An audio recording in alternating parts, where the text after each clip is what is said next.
those. Alrighty. We're back. Episode Oh, I 2. thought that. Well, hold on. I thought the show didn't start until we have the coffee poured. Oh, I started the last one with me pouring it because it almost sounded like someone was either peeing or ripping a bong.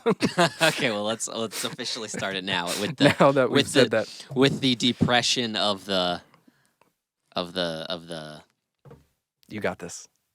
I don't know what it's called. I mean, I know it's a French press, but Yep. like, what do you call that piece of the whole? What would you say? The depression of the dipstick? I don't know. I don't know. That's a book right there. Depression of the dipstick. I call it a gate, and that might just be because I'm a sound guy. All right. That's, all 3 of our listeners have stopped now. Yeah. After that joke. Welcome. Episode 2. On back-to-back weeks, we are committing to this. Yes, the Redux. Redux. The good season. The season that was And is. will continue to be. Yeah, we'll call the first season the season that never was. It never was. Never will be. But greetings everybody. We're still getting in the vibe of this, of realizing like, oh yeah, I guess we're kind of necessarily talking to ourselves, but also everybody else. Yeah, you got to address the audience and their concerns for infotainment. Infotainment. I guess this would be considered. We definitely need to get a one of those boards that can like do the punch-in sound effects, so that we can like record me doing silly voices, and we can do that infotainment. Yeah, cool sound effects. The 10 hertz boost. Yeah, with the 10 hertz boost on my one band graphic EQ. Your Wish.com Bluetooth earbuds aren't going to hear that, but they will break from it. They'll explode in your ear, but you can't sue me. Not my fault. Can you? That's an interesting thing. Well, I mean, it's the United States, so I imagine you could sue somebody for almost anything. But what if an audio engineer purposely put in some, maybe not purposefully, but put in some frequency at a certain level that caused damage to your ears? Even at what appeared to be everything else was at a relatively normal volume level, but there's some frequency in there, like, I don't know, jacked up 25,000 hertz or 48,000 hertz that's really inaudible, but it was causing damage. Could they be sued for that? There's a conspiracy out there that, as my dogs don't agree with this, they're shutting me down. They're hearing the 10 hertz boost. In a passing, scrolling through the internet, be this true or not, I read that the government allowed television manufacturers to manufacture televisions that had a ringing frequency that was so high that people couldn't hear it, but it also might have then kept people like, it's so high that you don't consciously hear it, but subconsciously it almost like It's still affecting you. It paralyzes you a little bit, so you don't want to move away from the TV. I totally buy that. Apparently, there's a patent for it. We're not a conspiracy theory podcast. Oh, I mean, there are patents. I mean, like, there's all kinds of like conspiracy tech of stuff where it's like, you know, a lot of it comes from, well, there are patents for a piece of that, and patents don't necessarily mean that it's actually there. It just means someone thought of the idea and had the money to get the patent to be like, well, at least I have this patented. So if somebody does then build this time machine or whatever it might be, then I'll make money off of it. So.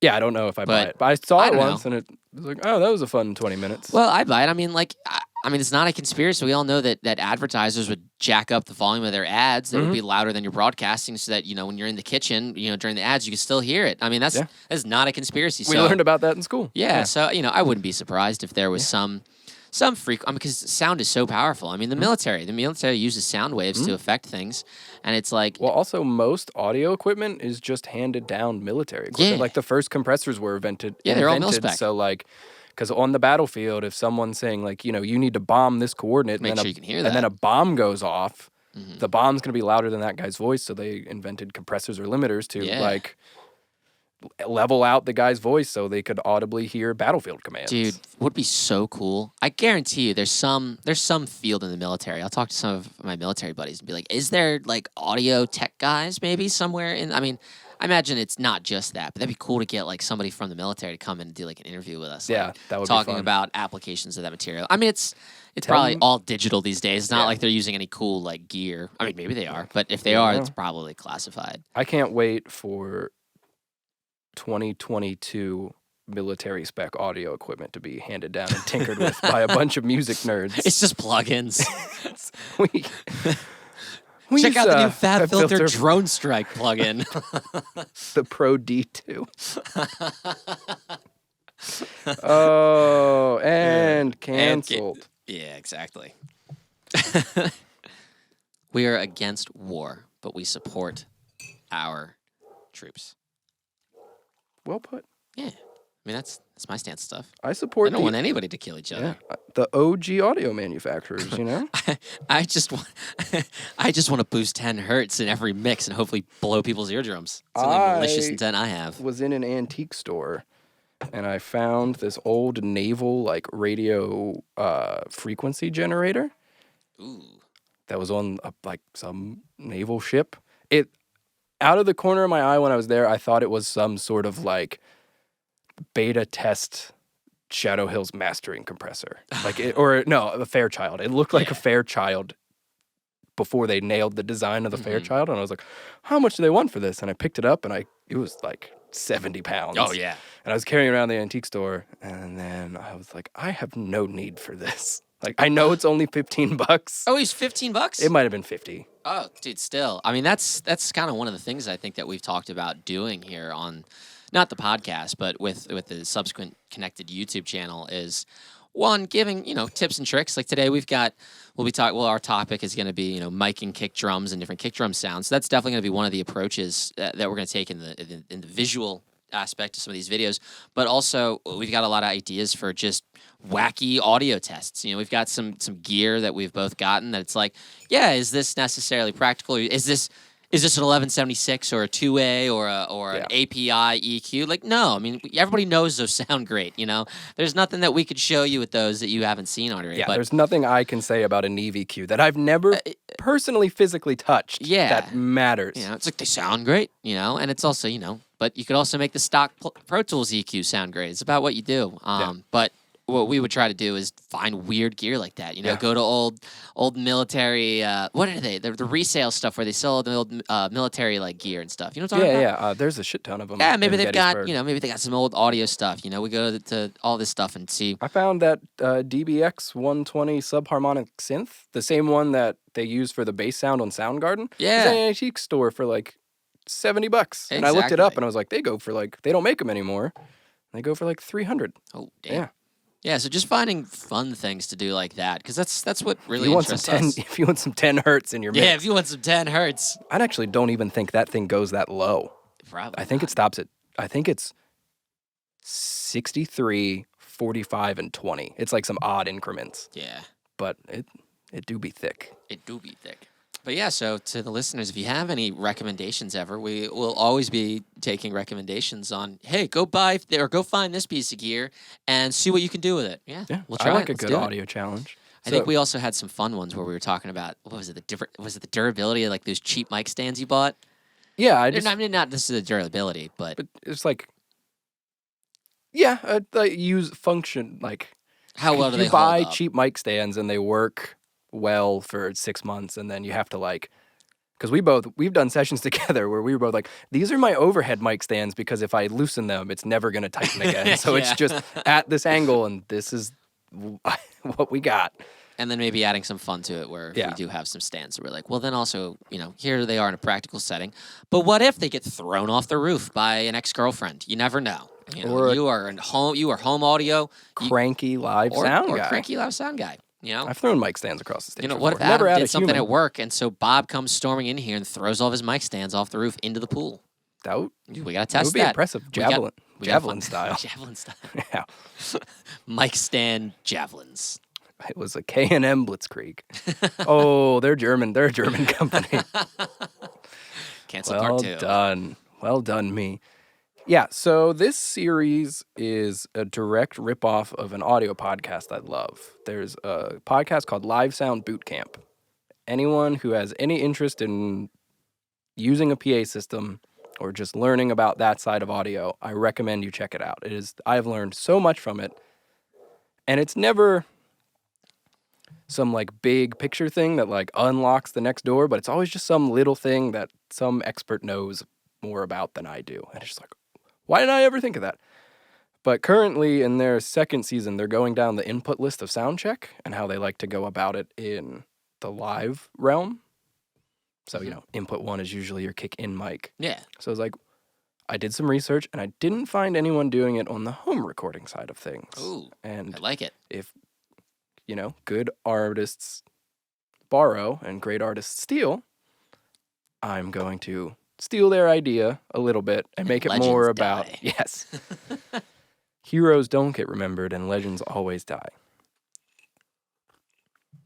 But I figured we could take what they've given the blueprint for and do it in our own way, where we talk about it for the more, we go back to the blue collar audio side of things. Yeah. So like people in their basement, like you can buy that $200 cheapo brand drum mic kit, but would spending the $400 for the Shure drum mic kit that comes with the weird clamps and the 57s and the Beta 52, like, would that be, I know it's double the price, but are your results going to be double better? Double better. TM. Trademarked. Put double that better. on a shirt. Double better.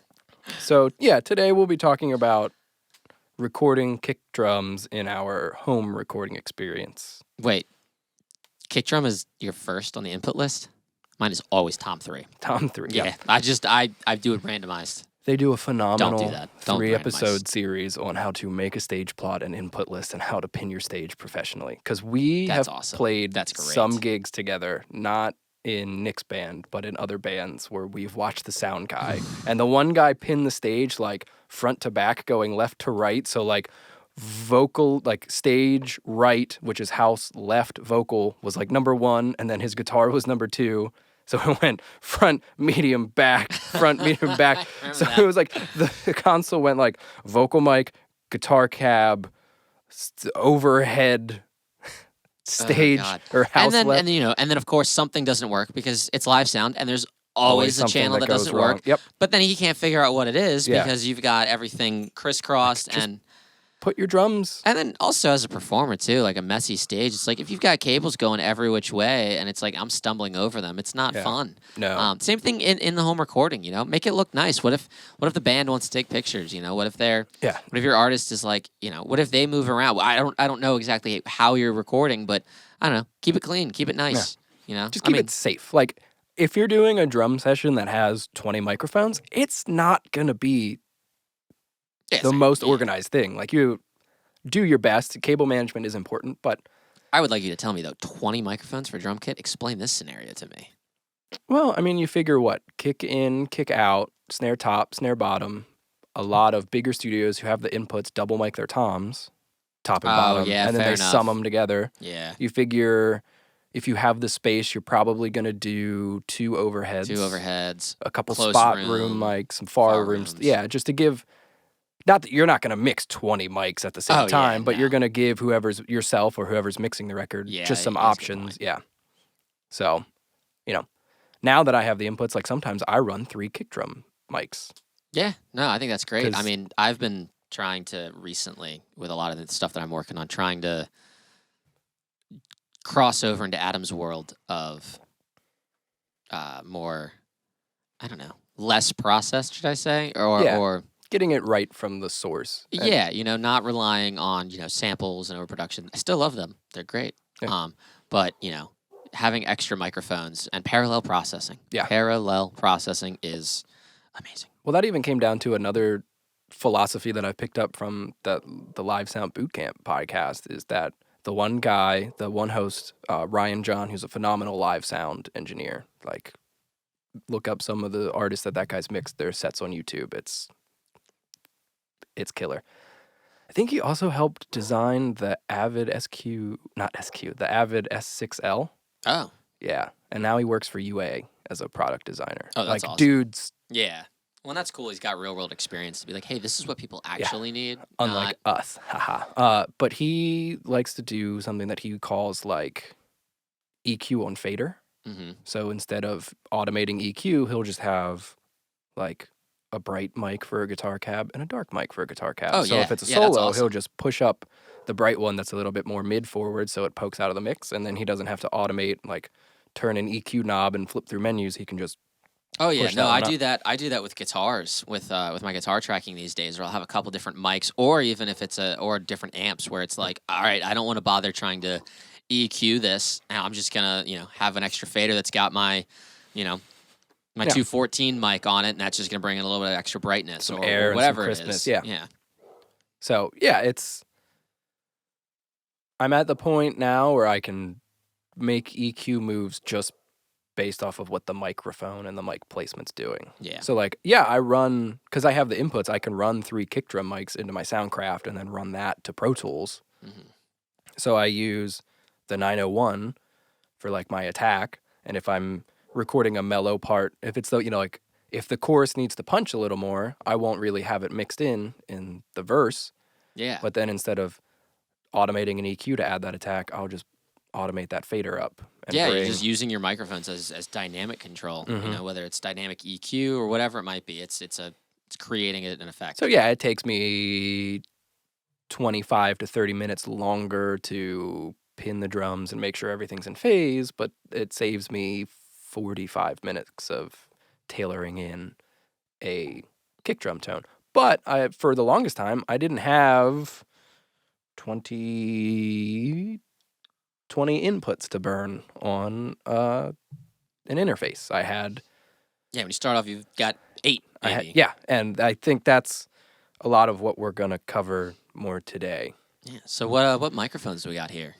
What we got sitting here? Well, let's start earlier in the chain. Let's just start about like what type of kick drum tone do you like? Like what when you're and I know it's artist dependent, Oh yeah, yeah. but like what are some things like every good engineer, you're taught to like have an idea in mind of like what they're doing. So just walk me through, like if I'm a client and I'm like, I want you to record my band, here's what we're into. Before you even put a mic on the kick drum, like what are you thinking about that drum? And then we'll work our way down, like down the signal chain. So gotcha. we'll go from source to mic / placement, processing, Yeah. etc. Yeah, I mean, the first thing is obviously is the kick drum itself. Yeah. I will always, everyone always says like, oh, it's the player, and that's super important. But if you're trying to go for, I'm gonna make a guitar analogy real quick. If you want a Stratocaster sound, you're not gonna get it with a Les Paul. No. It doesn't matter who the player is. So that's the same thing with the kick drum. Assuming the player is genre specific. Yeah. Well, like if obviously Danny Carey is a better rock drummer than I am. No one would argue that. But yeah, so it really depends on on the kick drum. So obviously all kick drums are gonna have different sounds, but you can really get a long ways with just tuning. I feel like a lot of drummers, they'll tune their drums in a way that like they'll get it to a sound that they like for live, but as we all know, what that sounds like in the room is not necessarily what it's going to sound like when it's mic'd up, no matter what the mic is, just because it's not your ears. I have a bold opinion, and we're going to test this on the YouTube channel and then have an intelligent podcast discussion. I find that most drummers don't tune their drums appropriate for the live scenario that they're in. Oh, I agreed. think in the studio, you can get away with ringier drums. Like, ringier drums on recording are awesome. Yeah. But on a stage where there's constant noise, I prefer more dead drum. Excusing the fact that over the summer, I got really into just the dirty 60s dead drum vibe. Yeah. That was just I wanted to experience some new flavors and think about the instrument in a different way. Mm-hmm. But, like, as far as, like, recording rock as our staple middle ground genre, like ringy drums that's what helps poke through the mix a little bit. Do you like I personally, I'd think even if I was going for it, I'd say my only exception if I was going for a completely dead sound, just a thud. Other than that, I always like fresh heads across the whole drum kit, if you can. Now, when you're starting off, when you're at I'm still not with all my clients could afford to do that, and especially when if you're doing let's say you're doing an album, but you're not doing it over the course of a week or 2 weeks or a month. You're doing it over the course of 2 months, where it's a weekend here, And a weekend there, a Wednesday here. Yeah, and so first off, you're gonna be miking that kid up different every time. Every time, you want to try to, if you can, if you've got good enough, if the players are good enough to have their songs down. That's why pre-production is so important, so that these people, your client comes in knowing what they're playing and can knock it out in 4 or 5 takes. Yeah, you're gonna be a lot better off. I think these days most of my guys come in and we could have probably 10 songs done in an entire day, easy, with most of the stuff that the guys are bringing in. Now, if it was super proggy or anything really complex, it might take longer. Yeah, but I prefer new heads, and I think that also sets you up for, hey, these are brand new heads. The drummer already knows I'm changing them. You guys can mess around with tuning then, because I find a lot of times sometimes drummers are a little hesitant to tune their drum because like, well, I have it in a place I really like it. Whereas if you're slapping on a new head anyways, then it's have to okay, tune cool. it. Yeah. You have to tune it. I recommend tuning it the night before. If like you can get into the room that you're recording in, tune it the night before and tune it a little higher, tune it down, and then rebalance Stretch it. the head out. Yeah. We'll call out another. We'll do a season 1 flashback. If you need to learn how to tune drums, look up Kenny Sherritt's on YouTube. I met that guy in person after I had watched his videos. He just happened to be a drum tech on a tour that came through the venue I work in. That guy changed my life, and he's one of the coolest cat on the planet. Do you tune to a note, or do you tune to what you want to hear? If I have the opportunity, if there's budget for time, I will tune to notes in the key of the song. I'm not the best at natural pitch, so I bought a TuneBot, which is a digital tuner for the drum things. Because then if I find something I like, I have a preset. So yeah, for studio, if you have the time, definitely tune it in key of Would the you do that for song. all genres of music? Like, so what if you were doing, let's say... More than likely, yeah. Because Okay. then all of your, because each pitch has a fundamental frequency. So if that, I don't know them offhand, but like, if you're in the key of A, you want a present, tonic or whatever of A at that frequency. I don't think tonic was the right I think word. A is 440. Right. Yeah. But whatever that is in the low end of the spectrum, you would want that present, so then it harmonizes with the bass. I feel you have to do less scooping if you tune the kick drum in key with the song. If a drum kit's not in a good enough condition to be tuned, you do have to give up and just kind of settle for whatever the drum's going to give you. Like, if a big mistake that I feel that I see a lot of drummers do, myself included when I was younger, is you get a 24-inch kick drum, like I have over there, and you're like, I'm going to get the super deep low end out of it, which when it's going through subwoofers in a live sound scenario, you can, but 24s are slappier. They're not really clicky. The attack isn't really at that 4 to 10K. It's usually in like 2.5 to 4. Like that's where you get, But yeah, you get that solid rock drum sound. Fresh heads. If you're going for a more modern kick sound, definitely some sort of dampening in the drum, like the Evans EQ pillow, or you can roll up a bunch of your mom's sweaters. Yeah, that's what I use. An old blanket, a pillow. I have a moving blanket that I just kind of folded up and gaff taped together. Yeah. Shout out to my man Kenny on his YouTube. You can do a DIY Evans EQ pillow where you just roll up some old tube socks and a t-shirt and gaff it together, and that acts as your kind of muffling. You just want to kill some of the basketball-y sound that kick drums naturally have. A little bit of that ringing if you're going for that tighter modern sound. More often than not, I like a port in the drum. Yeah. For a modern drum sound, like obviously if you're trying to be John Bonham, don't port your... Yeah. Placement of the port, I feel matters. Like on a 24, I like to port it in the center because it just kind of kills some of that slappiness that's kind of overabundant. And then I can do a mic technique that I'll talk about later where I like to line up. We should definitely, when we do our kick drum video, we should definitely show the difference between Yeah. where the placement of the port is, how that affects it. General rule of thumb is clear drum heads are going to give you more attack in your upper mid range and more bottom end in your 80 and below, and then a coated head is going to give you a little bit more natural sounding kind of warmth, so it's going to shave off a little bit of the highs and shave off a little bit of the lows, but it'll sound just kind of warmer and more natural. The material of the drum really matters. We could do an entire series on just the differences of that. Birch is bright and attacky. Maple's a good middle ground. Mahogany is softer and really warm in the low mids. So mahogany drums live, I really like a little bit more dead because there's that kind of low mid build up that you always fight on a stage. So, but we're talking about home recording in this scenario. Yeah, it still applies, but if you're doing, local sound, I think it's very important. I rarely ever tune to a note. It's tough on a kick drum sometimes. Yeah, it's definitely tough. Way more tough on a kick drum than a snare or the toms. But I think in regards to the whole thing, I don't know. I would more so do it if it were jazz or an acoustic performance where you're gonna hear more of the drum and its fundamental frequencies and resonances.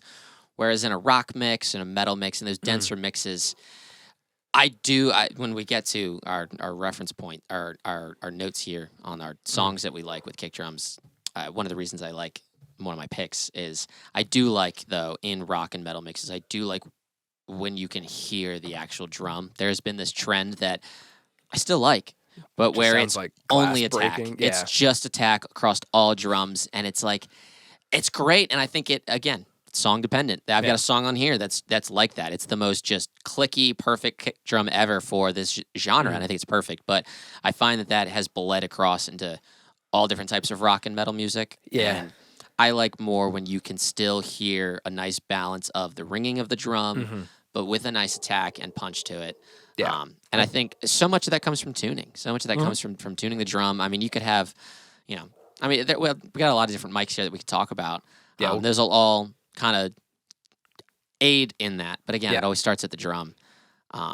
Should we talk about the cinder block trick? The one that, we're definitely going to test it. Oh, are we? We at gotta some do point. We have to. We've talked enough trash on it. Well, it works though. I swear, because the first time I heard it, the first time it was shown to me, I was like, this is the dumbest thing I've ever seen.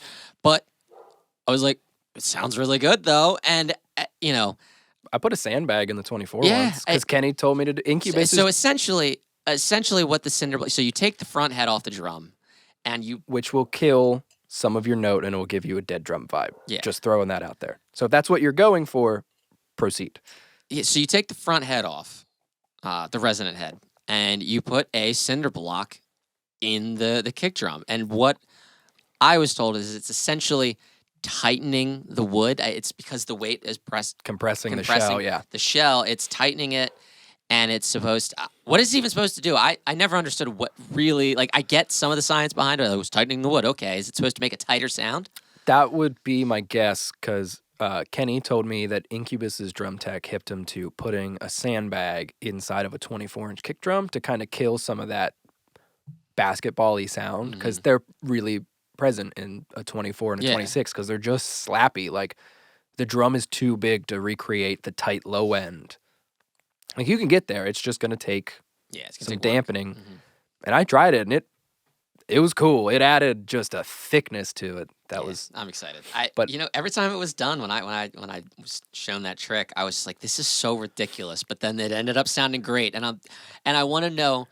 I would be excited to test. Like, maybe it also diffuses some of the sound that's bouncing around between the heads. Yeah, I don't know. I mean, we're not going to be able to get obviously like incredibly scientific with it, but we can at least hear it and be like, yeah, that does sound really good. Now, yeah, I really want to hear the difference between not doing the cinder block, putting the cinder block in there, maybe something that's a different weight, because we should definitely do that. We'll weigh the cinder block that we get, see how much it weighs, and see. Weigh a sandbag to be the same weight. Yeah, and see, like, is there a difference? I mean, there's definitely going to be a difference between the material because of the density of it, but I'm excited. That's going to be really fun. Overlooked a lot is the beater itself. Oh, yeah, for sure. This part, for anyone watching, not hipped to drum. I have a kick drum pedal on the table for those listening. There's a lot of different materials. There's usually, this is a round felt beater, which is kind of soft, and it's good for your, your classic rocks and your blues and stuff. But, if you're going for metal, probably plastic is very clicky. I like wood beaters because then it's the same sonic characteristic as the tip of a drumstick. So I feel it just helps kind of, like, you get the knock and the punch that you do out of a plastic beater, but it's not as clicky. Which you can I'll backtrack a little bit. You can always EQ the click in, but it's hard to EQ the attack out. Yeah. But I like, if I'm going for a punchier rock or metal thing, I still prefer the wood beater because it kind of punches more than it clicks. Yeah, and but if I were using nylon tips, I would then probably use plastic beaters because How expensive are beaters? So is it within the realm of home audio? Is it an affordable thing that a studio engineer could buy some extra beaters for, even if he doesn't have a drum kit? They range from probably $20 to $50 a beater. So within the realm of audio, that's pretty reasonable. Yeah, if you're a home recording guy, get one good. I would recommend a maple drum kit with your kind of, standard recording sizes, and then get a couple different types of drum heads. And then, your drum heads and tuning are going to impact your drum sound a lot more than, buying 5 or 6 different drum kits. Yeah. Like, if you know how to tune them or have a friend who knows how to tune them, like, you can get pretty far. Like, you can't change your cymbal sound. Yeah, like your cymbals are your cymbals. I mean, they can change based on how you hit it, but that's when then that definitely is affected by your player and how they hit the cymbals. Yeah, between my 2 drum kits that I have now, excluding auxiliary snares and stuff that I've bought, you can never own too many snares. I'll say that. Bought them used, and I've spent, I don't know, probably $950 on both of my kits that I have. I have like $2,500 worth of cymbals, like. Yeah. I can't change. I know this is a tangent from the kick drum episode, but drums, and specifically the kick drum, give you a lot of leeway where it doesn't need to be perfect. You can get close, and if you have to process it later, or tuck in a sample if you're like completely screwed. Yeah, if you need it. If you're just like, I can't get the tone that I need out of it. It's just not going to happen. Guy's not, he's in a metal band, but he brought, round felt beaters. Like, you're going to have to tuck in a sample. So, yeah, like, you don't need, the perfect metal drum kit. Like, you just need a good 5-piece kit. Yeah. And, have some extra beaters laying around the studio. You don't need to own your own pedals. Like, the drummer's going to want to use his own pedals anyway. But, have a couple beaters lying around. And it's just a smart thing that can immediately change the sound of the kick drum. Like, if you're doing a soft folk thing and the guy only has a plastic beater, it's going to be tough. I don't know. Go to the dollar store, get a tennis ball, and cut it open and slide it over. Experiment a little. We should also throw in a gag when if we test out the beaters too. When we do this, get like a rubber ducky toy, jam it on the beater, smack that into the kick drum a couple times. Have you seen the guy on YouTube who replaces his kick drum beaters with like the rubber chickens? No. Oh wait, I might have seen that. He did a lot of Meshuggah gags back in the day. I think I saw that. I think I saw that guy at Hershey Park once. Did he have the rubber chickens with him? He did not, but I was too embarrassed to ask. I love the guy that does the covers of like Slipknot and other songs where he uses the rifles. Oh, and he does like the kick drum that guy's patterns. Cool. That stuff's hilarious. He got to the point where dangerous. He got to fire a tank. Yeah, I'm jealous. That is awesome. If someone came up to me and they're like, "You want to shoot a missile out of a tank?" Like, and I would be like, yes, "Is it at a human?" And I'd be like, "No," and I'd be like, "Absolutely, it's at a city." it's not a human. It's at the city. Yeah, That's I'll how avoid. Supervillains start. It is. Don't shoot projectiles at other human beings, please. Or cities. Yeah. To any place where a human being could be, don't. Old refrigerator in your backyard, go for it. Boom. Record it. Put it under your kick drum sample. Yeah. It's you need kick drum you sample need attack. Is explosive. You need more attack. All right. So after the gear or after the drum itself, I guess we have microphone, mics and placements, and I have an assortment of microphones that Assortment of people can't weapons to see. choose from. So what's your like go-to, I'm going to use this mic first? Oh, my go-to. I'm gonna use this mic first. Yeah. These days, I've actually been rocking the D112 a lot. That's Same. kind of If you would have asked me 6 months ago or a year ago, I would have said the D6, Same. the Audix D6, and I still love that. But I definitely that does just have a presence boost to it, an attack boost Yeah. that is great for rock and metal. But Like hard rock. yeah, Not Foo Fighters rock, but like yeah, I like don't know. yeah, I don't know what a band to call. But I really like the D112 because I feel like depending on the placement, if you decide that you do want some click out of it, you can get that through mic placement and even, an EQ. I think that's another important thing to consider is I think there is a balance to be had between getting it right at the source. Yeah. But also you get to a point when you know your mics, maybe the band that you're working with, or you just have enough experience where you know what you can get out of a certain source tone. Yeah. That okay, I might not have been able to get the exact click that I want out of this kick drum with just the microphone itself, but I know that this microphone and this setup will allow me when I pull up my SSL E channel or whatever it is, that when I boost 10K, it does that thing that I want to do. And so that's what I love about the D112 right now is if I want thumpy, I can get thumpy. If I want clicky, I can get clicky. One thing I just like the way it looks too. It's such a weird looking microphone. Before we continue this, I'll add a side tangent. If your kick drum tone is suffering and you think you have the right beater for the tone you're going for, check and see if the drummer is burying the beater in the drum head, where after they press down to do the hit, they don't release it. Because if they keep it in, if they're basically kicking the pedal through the drum head, it's going to choke out the drum. Yeah, it won't allow the head to resonate. vibrate. Yeah. So that's anyone listening or drummers, like, make sure you're at least coming off the head a little bit. Like, you don't have to go super far back, but just stop sucking. Yeah, is what he's saying. Play better. But that's an easy thing as a drummer. It'll feel weird if you consciously go into it. It'll feel weird for a week, and then you'll be kind of clunky with it for a month or so, and then I feel like that's a really good point to make overall. Is that most of us audio engineers are also musicians. Yeah. I really don't know if I've only ever met like one or two that don't play an instrument at all. It's audio people who aren't musicians or even really like even active gigging musicians is just strange to me. It's strange to me. I'm not saying it can't happen, but I don't No know. offense to anyone. But even if you don't play that instrument, learn about the techniques. I can play a little bit of drum. I could play a little bit of stuff. Now, if you were to tell me, if I were to be asked about techniques for like oboe, all right, you got me there. I could not tell you I can't play that. But learn about the different techniques. Learn what it means when I say, if I were to tell a drummer, hey, I want you to do a rim shot on the chorus there. Or like Adam said, you're burying the kick. Just because you can't play it, it doesn't mean that you can't learn about it and know how the different techniques work.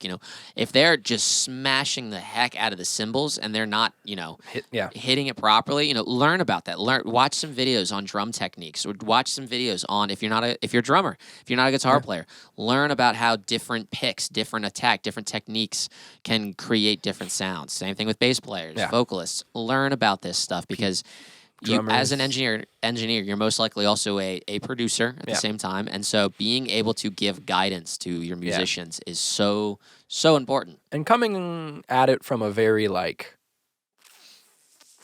knowledgeable, like, I'm not critiquing you. I'm just saying, like, I don't know if you're aware that you do this, but, Yeah, and always just... You're beating the shit out of the hi-hat. Yeah. And it's in everything. Where it's just, like, breaking news, and this is something that was brought to my attention, I think through the Live Sound Bootcamp podcast, is that the one guy said, if you think about it, the hi-hat's the most played instrument on stage. Yeah. Like, note for note. If you're a drummer and you're just smashing the hi-hat, like, your whole your drum recordings could be perfectly in phase, but, like, and, you don't go on the talkback and be like, stop beating the shit out of the hi-hat, you fucking Neanderthal. Like, I know a few engineers who would do that. Yeah, don't do that. Just be like, hey, buddy, the notes are there, but the hi-hat's just in everything. Like, can you If you think you're playing it at like a 7, can you play that at like a 4? Yeah, and unless obviously, unless they're doing something that's like, I don't even know what the scenario would be, but always just bring it up as a suggestion for what's best for the recording. Yeah. It doesn't have I to be never- about like, hey, your technique sucks, but it's just like, hey, for this song, I think what we want to get out of this is X, Y, or Z. So what I think would work is if you pulled back on the hi-hat a little bit. Yeah. Hey, I think for this song, what's happening is the cymbals are really overtaking everything. Yeah. Don't make it necessarily about them. I think that's the key Yeah. thing. Always, whenever you're giving advice, I think is really important, just because as human beings, our egos are very fragile, is make it about the song, make it about the recording, and say, hey, I think what would be better for this song is this. Yeah. Especially people that we're recording where they're not, the go-to professional guys. Like they're probably just as nervous, if not more than us. So you don't want to approach it in a way where you're confrontational. You don't want to destroy them. You just be like, hey, loving what you're playing, but the kick drum sounds a little choked. Are you pushing the beater through the head, or are you releasing it a little bit? On this, because even as a drummer, like if I'll still bury the beater out of muscle memory, like I haven't shaken it yet, and I've been trying to do that for 2 years, but at least I'm aware of it where I can be like, oh, I did that once.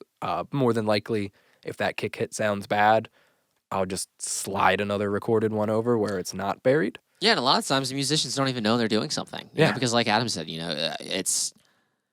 Film yourself too. Like I've picked up on a lot of bad. Like I didn't realize how low I had my snare. Mm-hmm. And I know we're talking about kick drums, but like I filmed myself play a set once. And I was like, oh gee, like I'm having to like really push the stick down. Whereas like if I just raised it up and I spent 2 weeks being kind of uncomfortable with it, like I could get a better rim shot. Like, but yeah, I digress. We'll go back to kick drums here.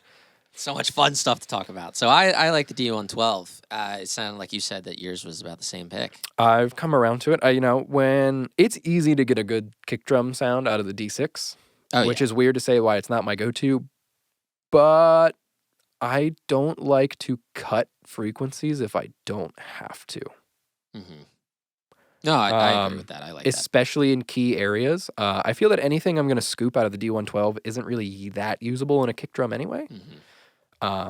That 300 to 400 hertz thing, which I know it's clickbaity to be like, these are the evil frequencies that are ruining your kick drum sound. But it's like, if we think about it, and the guy for Kush Audio went on this kind of tangent once where he's just like, there's 400 hertz in everything. Oh, yeah. Like, if I'm mixing live and I have a muddy female vocal, it's usually 400 hertz. And that's because our voices and our ears are sensitive to mid-range, because that's where the human voice sits.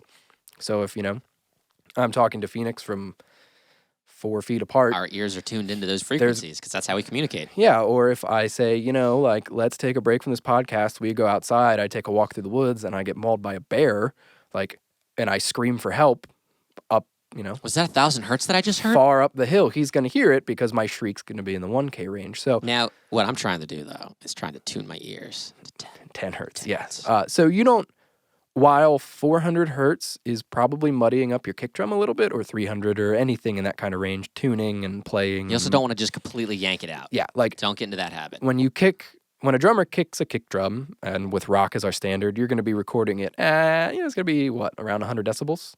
Yeah.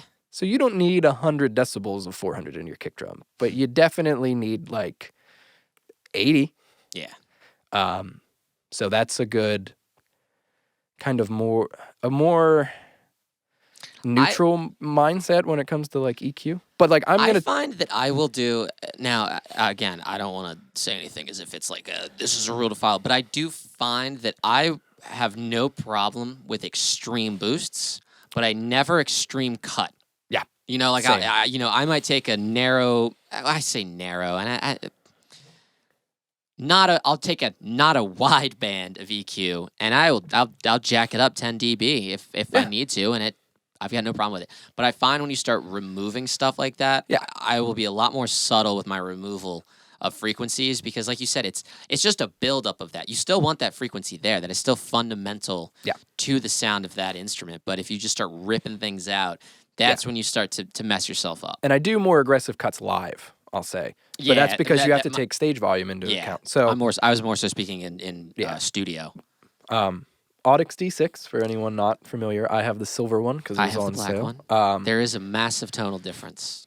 Yes. Actually, we should test that. We should, yeah. They claim there isn't, but I don't know. They also make D6 mugs. Do they really? Yeah, they're like not that expensive.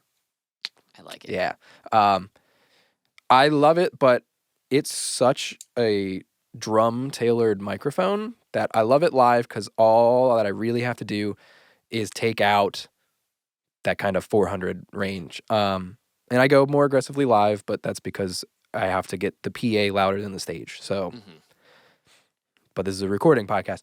I feel that unless I need that super aggressive kick drum sound, I have to then EQ out the boost that's already kind of wired into this microphone, which I don't like to do. Whereas with I feel like whenever I've done that in the studio, I feel like it takes away that that unexplainable thing, you know, that where it's like, well, it's not necessarily just a frequency; it's that magic, and the magic of that microphone is that aggressive boost that it has in the upper ranges, and then if you try to dial that back, you get rid of that frequency, but then just the character of that microphone just you're killing what it does. I mean, if it's your own, like if I had to tell anyone if they were getting into home recording, they're like, what's the best kick drum mic I could buy? I would say if you're into heavier stuff, get a D6. If you need just an all-around kick mic, the D112. If I could do it over again, I would probably have bought the Sennheiser 602 over the Beta 52. Yeah. But that's just hell. I mean, I'll also say 57, man. If you got a 57, I think the first time I ever recorded kick drum was with a 57. I mean, because it is so just flat. Flat, captures it. It captures it, and it's like, you know, you can find tricky ways to get the kick drum sound that you want. You know, is it going to be perfect? Is it going to take you a little bit? Yeah, but you know, dude, we should do that. I think we should do a video where we take all of our 57s and record a drum kit with all 57s. Yeah, and we've seen that. Yeah, one of our instructors in school showed us, like, if you have 6 SM57s, you can do a drum session, and it'll sound I remember pretty good. Beat the hell out of everything else all the stuff that we did because we didn't know anything at the time. And he was like, "Now let me show you something." And he pulled out all 57s and got a much better drum sound than any of us students snare did. top, 2 toms, 2 overheads, all 57s. Blew all of us out of the water. Except for maybe it was my ego coming out when I pulled out that 4-mic Glenn Johns technique. That wasn't the same day, was it? I don't remember. But yeah, so kick, and we're assuming that we're going kick in on this with a port. Oh, right? Yeah. That's so when you go kick in, what's your kind of general... I don't even use a mic stand. I just pin it and throw it in the kick drum now. I've seen that happen live. I will generally, I'd say my rule of thumb is I generally try to, I don't know, with something like, I try to get like the grill, whatever the grill of the microphone is. Like if we've got the D112 or the D6. I try to get that within the port, inside the kick drum. I try to get the port of the resonant drum head. I try to get the diaphragm or capsule, whatever you prefer, of the drum head or of the microphone, just before the port of the resonant head on the inside of the drum. Yeah, and I'll try to aim it so that, you know, if you could see the center of the diaphragm of it, I'd have it aiming at where the beaters would be hitting on the other side of the... So basically the center of the drum. Yeah, the center of the drum, pretty much. Yeah. That's kind of my go-to. Yeah, if you only have a D6 and you don't want the click, I would not aim it at the beater. And that's a really good point, that if you do have the D6, you could get rid of that by just pointing it in a different place. Because we did the live at the shop with Nick, and my only options were the Beta 52, which I am... notoriously not a fan of. There are other people who swear by it, that it's the best kick drum mic ever. The way I approach kick drum, I can't get it to work for me. Like I can plug I've never liked it. I can plug it in and get sound out of it, but I never get the sound that I just thought of another good trick with the D6. But it's like if you're trying to avoid the clickiness of it, and what if it is a ported drum? Don't put it in the port. Put it on the outside. Just use it as like a kick out mic, or if you've only got one drum mic, don't find different ways. As you learn. I think that's a really good thing. As you learn how different sounds work, knowing that, okay, if I point at the beaters, I'm going to get a brighter sound. If I point it here, and then if you're limited in your tools, think about how sound works. Think about how that thing works. And maybe you don't mic it in the typical way. Yeah. So yeah, I would point it kind of, assuming most drummers kind of point or port their drum at, call it the 4 o'clock or 6 o'clock position. If you're looking at the drum head, I will point it if it's at the 4 o'clock position. I will point it at the beater head's like 6 o'clock position. So just kind of across the center of the drum. Yeah. And with the D6, that'll really soften up the click because it's so present. Like when we recorded with Nick live at the shop. Options were D6, Beta 52. I know my one kick drum doesn't like the Beta 52 at all. It doesn't sound like a kick drum. It just sounds like a knock. I don't know if it's... So you've got another microphone sitting here that I have never heard on kick drum before. Okay. What does the 421 sound like on the kick? I haven't done that before. Color and the Shape by Foo Fighters. Oh, really? Yeah, so Everlong, okay. 421 inside, FET 47 style mic outside. I love the 47 on the outside of the kick. Yeah, the Warm Audio one is great. Some people on the internet, it's not great for super loud stuff. It can't really handle like full throttle the SPL. Okay. But this nifty little trick is why I put the pencil in front of it. So it's for an those old pop. not visual, he's got a pencil rubber banded to the front of the grill where the diaphragm is. Yeah, so that way just the air pressure that the capsule... I've never experienced it clip that bad, but I've read it, so I was like, well, I can definitely just be preventative. Yeah. So yeah, it literally just kind of, pushes the airwaves to the side so the capsule can record the drum. And any condenser mic that I'm using on a drum kit close up, I try to do that with. So if I'm using condensers on toms or whatnot. Yeah, so I think overall... It's a free hack. Everyone's got no matter what kick drum mic you have, like we stated earlier, it's like if you've got just a 57, learn a lot about audio. I mean, one of the biggest things that you can do, but 57's not going to give you a ton of low end. Proximity effect. Get closer, you know, or think about that, or you can go farther if you want to get a roomier sound because, bass frequencies take longer to travel. All kinds of things. Think about all the different principles of your sound source. Yeah. And you can get somewhere. You can get somewhere with it. I would like to test a thing where I measure the diaphragm of the kick drum away from the beater at the distance that the resonant or not resonant, the fundamental pitch on the low end of the kick drum sits. Okay. So if 80 hertz takes like what they say, like 9 feet or not 9, like to fully form. Yeah, to fully form. Like whatever that is divided into, like the approach, like the. I know what you're saying. Yeah, and try to. I'm not put articulating the microphone correctly. at that point where that frequency will be at its most prevalent. Yeah. In the space. Yeah. That's cool. real nerdy, but it could be fun to test. And it would be like, it still sounds like a kick drum. Yeah. And a common problem with starting to record drums is inputs, because you have 8. Yeah. Call it 8. So, a live sound trick that I do for kick drum, if I only have one microphone, is I will duplicate the channel on the console. So if you're recording into a DAW, which I assume people are, just duplicate your kick channel, and then one can be your low end of the kick drum, and the other, your duplicate channel, will be the high end, and you can compress the ever-living hell out of it. Yeah, you can you can EQ them different, and then just route them to a single bus, so then you have more control over the attack. Or I have the luxury to run 3 kick drum mics now, so I have the Sennheiser 901 Boundary on my inside, and that's my attack. So like I said, if I need a section that needs more click, I just automate that fader up. My new jam, I apologize about my dogs barking in the background. They're very passionate about kick drum miking, and they have very different approaches than Phoenix and I do. My new jam is lining up because I'm running 3 kick mics for rock stuff, is I'll put the D112 pointing at the beater right out on the D112. I don't like it inside the drum. I like it just outside of the porthole. Okay. I will say that.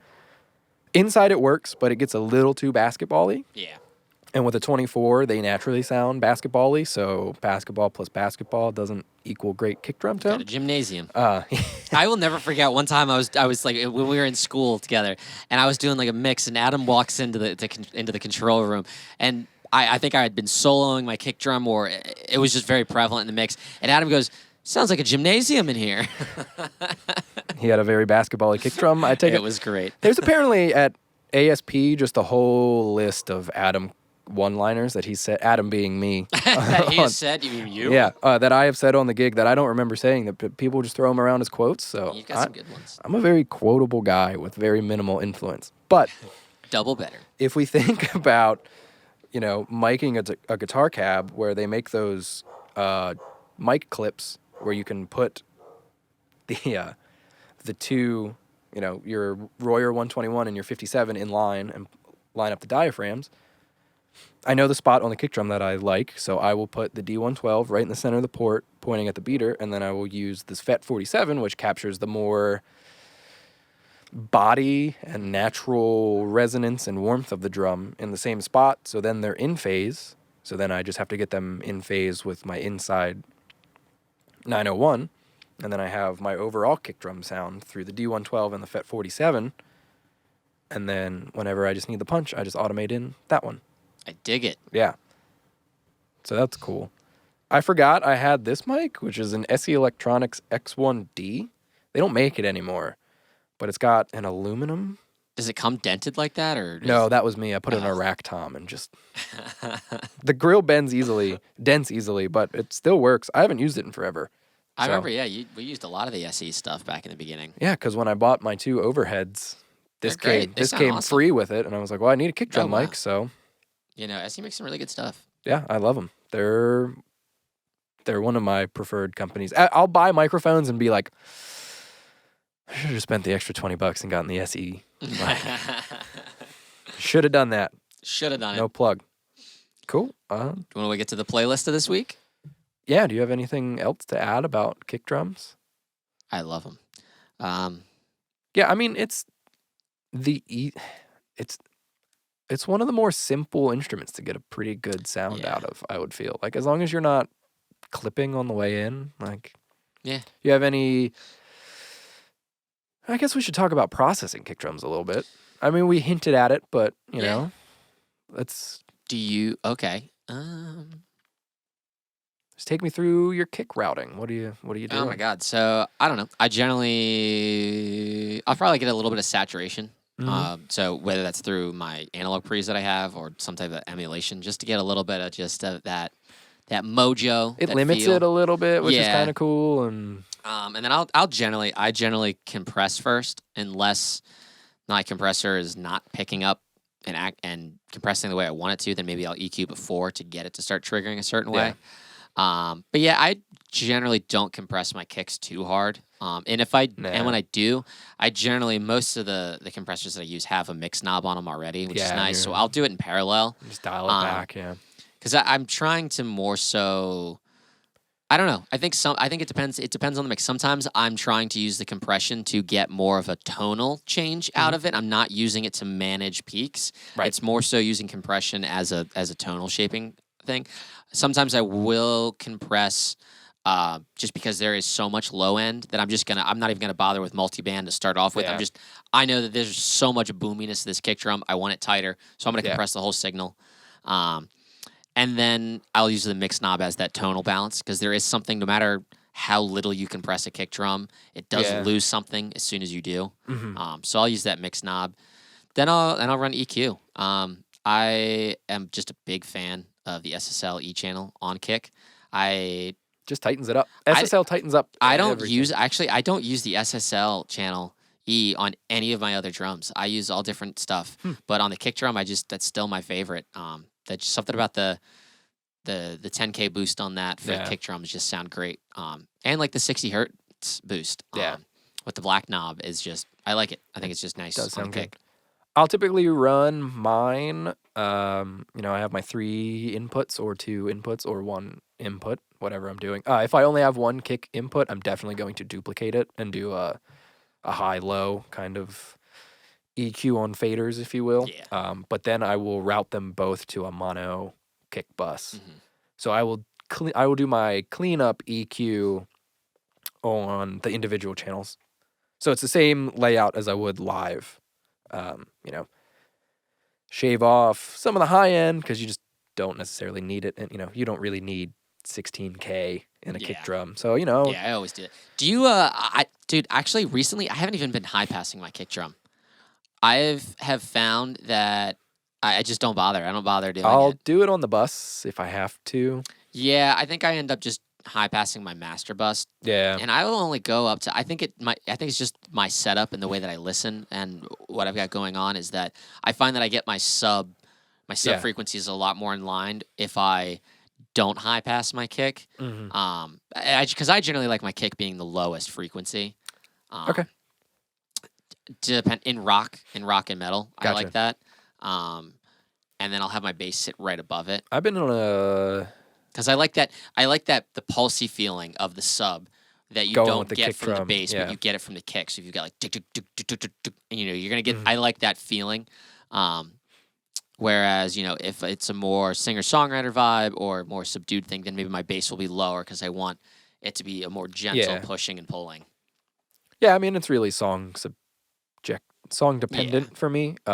So yeah, I'll do my cleanup where I'm sucking out some of that 400y range or anything that's kind of weird, and then I will route it to a mono bus where I will do kind of my boosts. So then I'll treat all of my mics kind of as one. So Yeah. add a little 60 or 80 or 100 depending on where the bass is and how low and thick the guitars are, and then I'll add 2 to 10K depending on tuning and size of drum and what all's there, and then I'll compress them all as one signal. I feel that if you compress them individually and then send them to a bus where you're doing more compression, there's a weird phase shift. There's a weird phase shift that happens. So yeah, even if I'm gonna and I'm not doing like aggressive cutting on it on the individual channels. It's like maybe 4 to 6 dB of like literally just like I don't need the of 400 or 500 hertz in my outside kick mic because it's kind of muddy and not what a kick drum really kind of naturally sounds like. So it's just a little nudge to keep that down, and yeah, and then I'll compress it. Usually slow attack, fast relief, so I can get some more like sustain and life of the kick drum. That's about it. Route it to a drum bus. It's a lot of different processing involved in this, but I find that I'm also getting some more of my resonant tone of my kick drum. So, like with a lot of stuff I've been mixing lately, with the direct mic, I will definitely do a lot more of the aggressive processing, where more maybe a little more aggressive compression, more aggressive EQ to really get the attack and just the punch.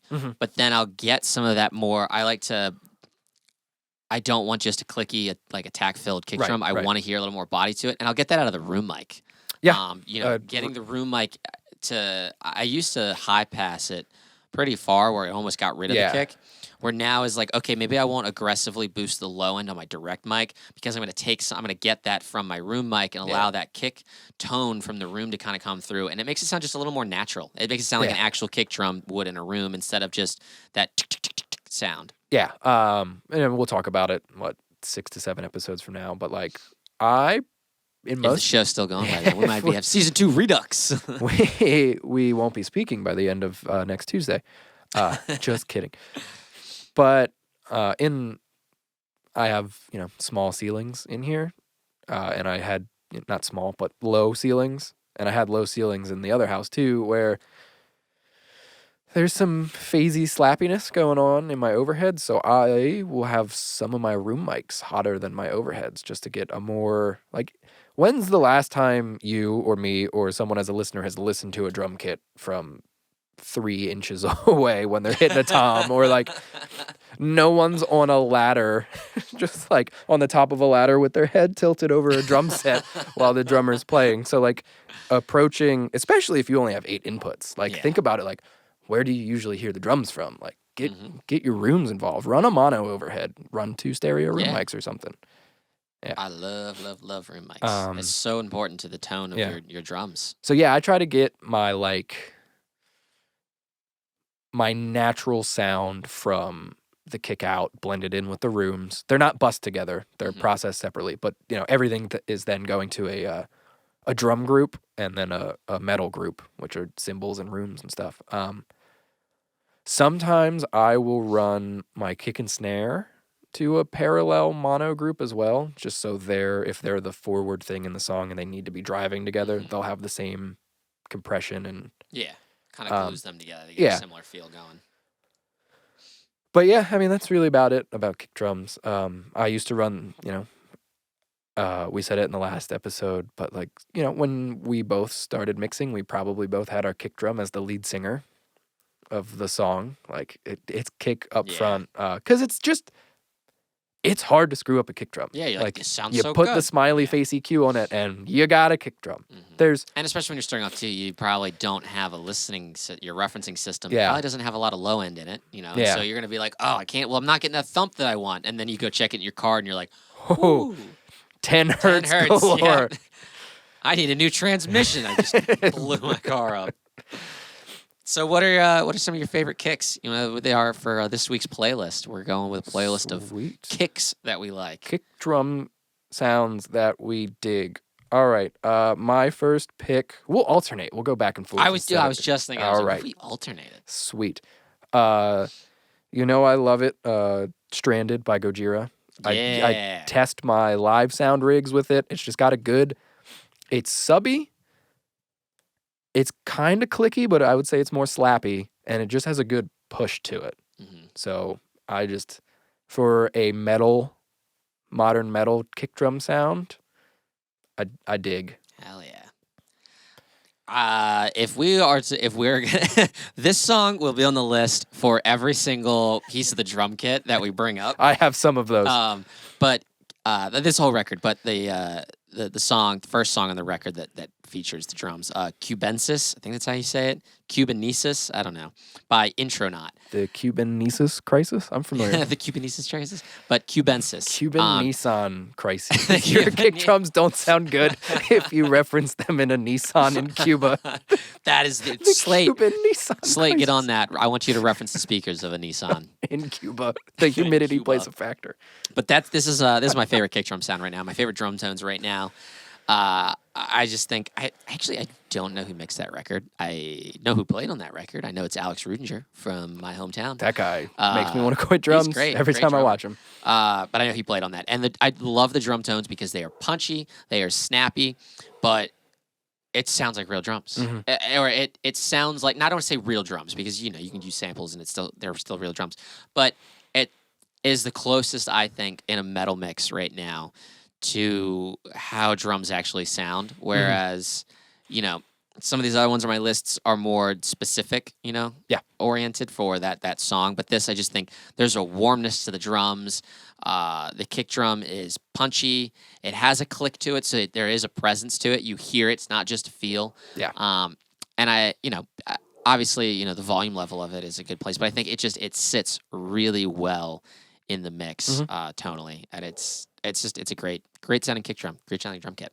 Sweet. My second song is kind of the same scenario as your first song, where when we're talking drum tones, like this album in particular is going to be on every playlist. I'm going to try not to reference the same song.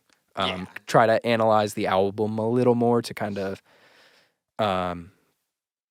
give it context. So, because you're going to automate all of everything when you're at that level, and home recording people, getting your automation game, it's going to do more for your mix than fiddling with a static EQ setting. Oh yeah. I want to try to mix a song where I automate it first and then I EQ everything. I just want to see what happens. That sounds weird. That's a fun but I will be a fun challenge. Gladly listen to it. Just like if I didn't have any, if the only thing I could do was fader movements and just see where the song goes and then see if I can tuck it in from there. I like it. Just see but what do happens. you have multiple mics on each source? Because that, I feel like if you only had one mic for each. We're going to try to do it home recording style. Yeah. So the song is The Outsider, or just Outsider, off of Perfect Circle's 13th Step. I love the drum sound so much. I got the album cover tattooed on my elbow. So that's like the highest praise, it's on my hi-hat arm. So the most frequent use is hitting the drums with this arm. So I love the drums so much. I just want the magic in me, but it's got a good, My guess would be D112 inside, FET 47 kind of outside, and it pushes. It's got a little bit of slap, but it's not super subby, so the bass can lock it down in the low end. And that's a D112 thing too. Like, you're not really getting anything below 90 hertz or so out of that thing. Like, you can boost it, but naturally it's just not there. Kind of 90 to 3K is your sweet spot for the D112. Yeah, I like kick drums that just kind of push, you know? No one really talks about just good pushy kick drums. I don't Push by Matchbox 20? Yep, that's next on the list. That's not on the list, but so number 2 for me, this is just an over-the-top drum sound all around. Over-the-top kick, just so unrealistic. I love it. It is the song Brain Pain off the album Brain Pain by 4 Year Strong. By the band Brain Pain. Yeah, Bad Company by Bad Company off of Bad Company. Last podcast reference. We should have a podcast where all we do is talk about other podcasts. Steal the jokes from other podcasts. Series ideas and jokes. It's a cover. It's a podcast cover. Yeah, we're a tribute podcast. Yeah, we just re-record the same episodes they did. Yeah. But that kick drum is just so in your face, clicky as all hell. It cuts through. It's got low end too, knock your sub around. It's just a great kick. I mean, I don't want to say, I said earlier, not realistic. I've been at shows where like that kick drum, the way those guys will EQ kick drums at a huge venue where it's just smacking you in the chest. That's what this kick drum sounds like on a studio album, and it's over the top. Is that a Putney one? Yeah, Putney. Yeah. Putney has got just the most craziest drum sounds. They are just so explosive sounding. That's the only word. He explosive. do be good at.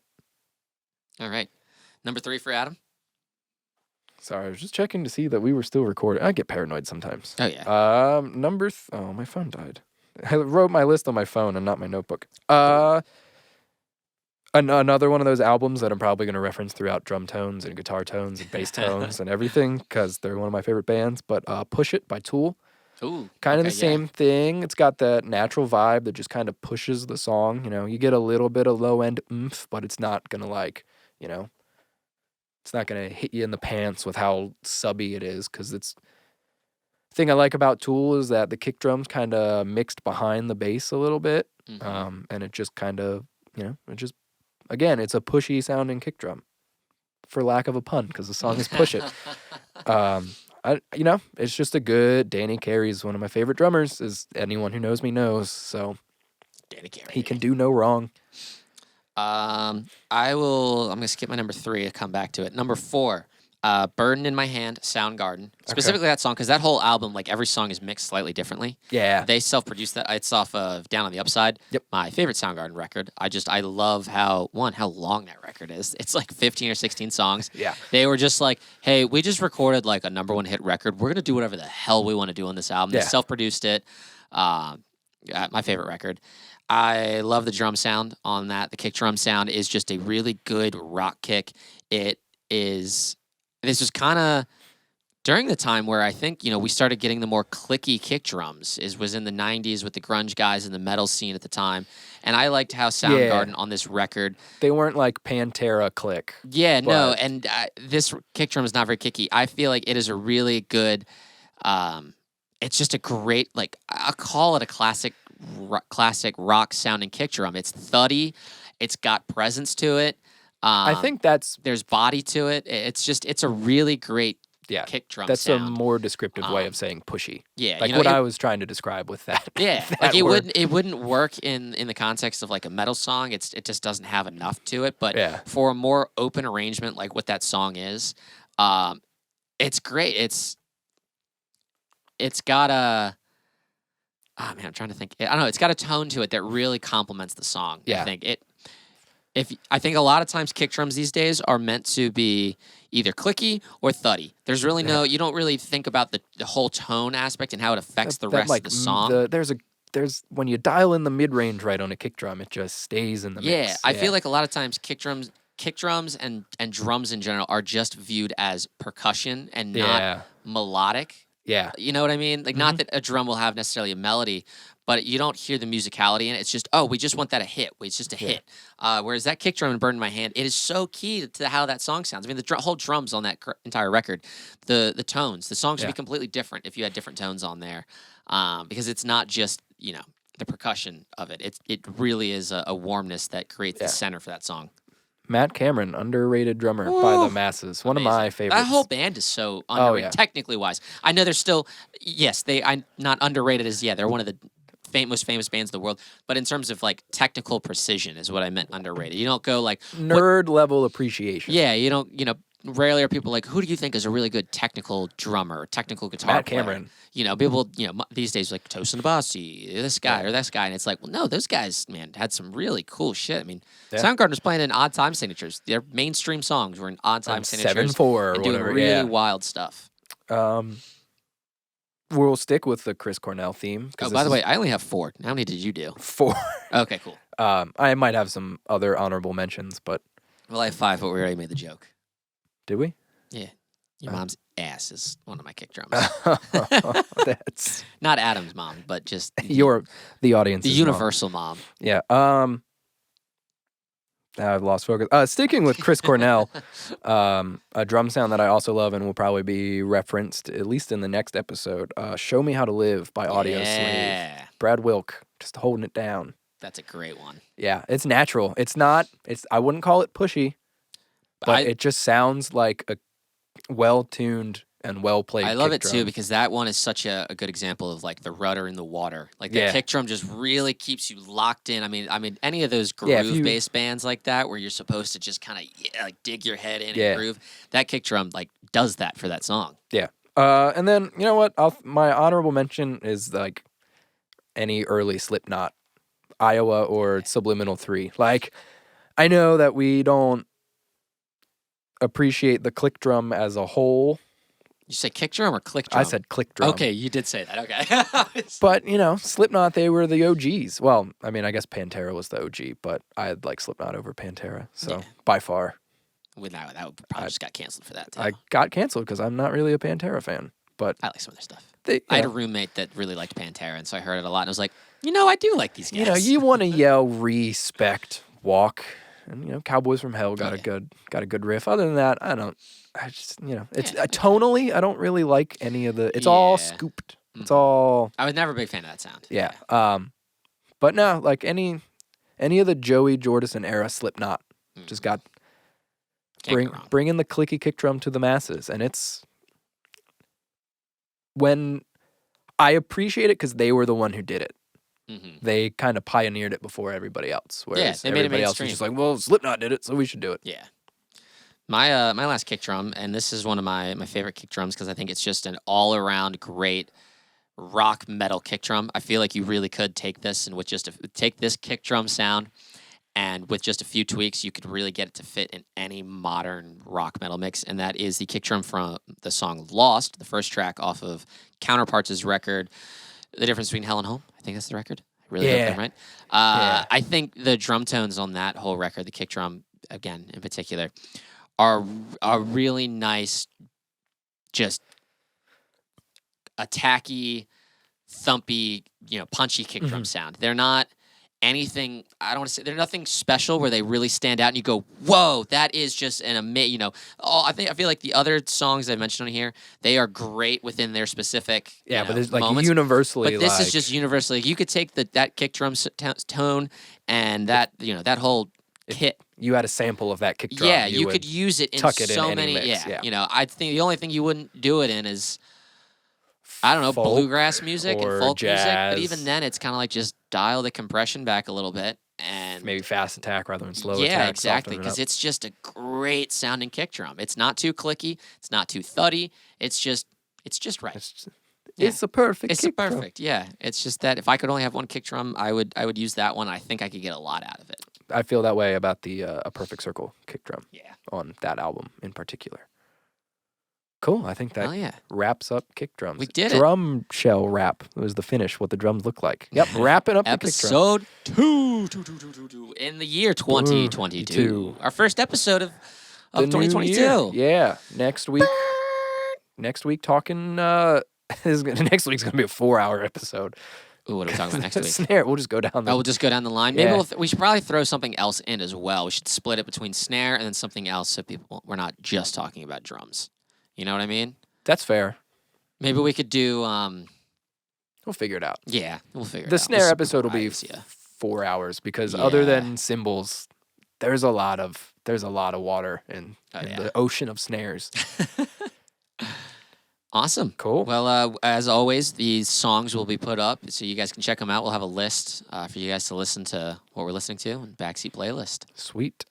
Do what you love what you do, travel light, and don't be a dick. Catch you all later. Take care now. Bye then.